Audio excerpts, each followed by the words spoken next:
Oi pessoal, tudo bem? Hoje eu vou falar de alguns destaques do mês de fevereiro. Antes, porém, alguns recortes importantes sobre lançamentos bacanas do final de 2018. Fundamentalmente, o novo trabalho sobre a obra do Graciliano Ramos. Vocês já devem saber, mas no finalzinho de 2018 nós lançamos essa exemplar aqui, essa obra-prima, esse volume especial, capa dura, primoroso, de Vidas Secas, com fortuna crítica, ricamente ilustrado, impressão a mais fina possível. Está no mercado e vale a pena conferir.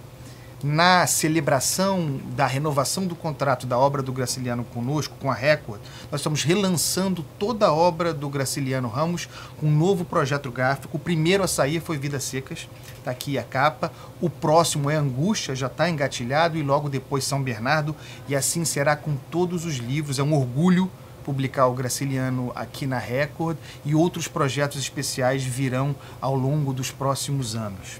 Agora vamos falar sobre fevereiro, sobre dois livros importantes que virão em fevereiro. O primeiro deles é uma obra de um dos maiores historiadores do mundo na atualidade, o Orlando Figes, consagrado, autor de Sussurros, Tragédia de um Povo, e recentemente de um best-seller, um livro enorme, mas que vendeu uma barbaridade, uma história cultural da Rússia. Este agora é Crimeia, história de uma guerra muito pouco conhecida, mas que foi no século XIX, em meados do século XIX, algo equivalente às nossas grandes guerras do século XX. Aliás, as primeiras guerras que eles chamam de guerra total, guerra de trincheira, com tecnologia industrial, a primeira guerra foi Crimeia. Aquilo que se reproduziria depois, na primeira guerra, começou aqui nessa história. Em resumo, para não gastar muito tempo de vocês, a Guerra da Crimeia começou com um movimento russo por tomar a Terra Santa. O czar Nicolau I achava que toda a Terra Santa deveria estar sob seus cuidados, sendo ele o guardião da cristandade. Isso mobilizou uma reação do Império Otomano, dos turcos, e ali se iniciou uma guerra porque Inglaterra e França, entre outras potências, se associaram aos turcos para combater a Rússia, um aspecto religioso presente, evidentemente, mas também o desenho daquela região, Balcãs, Cáucaso, a própria Terra Santa, desembocando na Crimeia, porque em retaliação a Inglaterra ocupa o território da Crimeia, que é reivindicado pela Rússia historicamente e que está hoje novamente no século XXI, aliás, como desde sempre, no olho do furacão, os russos brigando agora com os ucranianos pelo controle daquele território, uma zona conflagrada, algo que ajuda a explicar inclusive a geopolítica mundial dos tempos atuais e o desenho da Europa como nós a conhecemos hoje.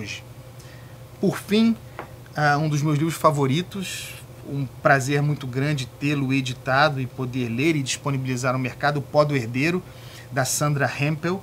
É basicamente a história do envenenamento, da cultura do envenenamento, chamemos assim, a história do arsênico, como surgiu no século XIX para envenenamento, uma série de crimes por envenenamento. Era impossível descobrir, as pessoas morriam, houve uma paranoia, não tinha tecnologia forense para se descobrir por que aqueles acontecimentos se davam. A partir dali, diante da necessidade de estudar, conhecer os casos, aprofundar o conhecimento do corpo e os impactos do envenenamento, surge a atual ciência forense, o estudo dos corpos, dissecação, análise química das substâncias dos corpos dos mortos. Então, uma história muito interessante, é um thriller, é uma obra jornalística, mas também um thriller porque reconstitui os casos mais importantes de envenenamento e como aquilo gerou, como eu disse, esse ambiente de paranoia na Inglaterra de meados do século XIX. É isso, pessoal, por hoje. São lançamentos quentes, um trabalho bacana para fevereiro, e mês que vem a gente volta com março melhor ainda. É isso, um abraço, até lá.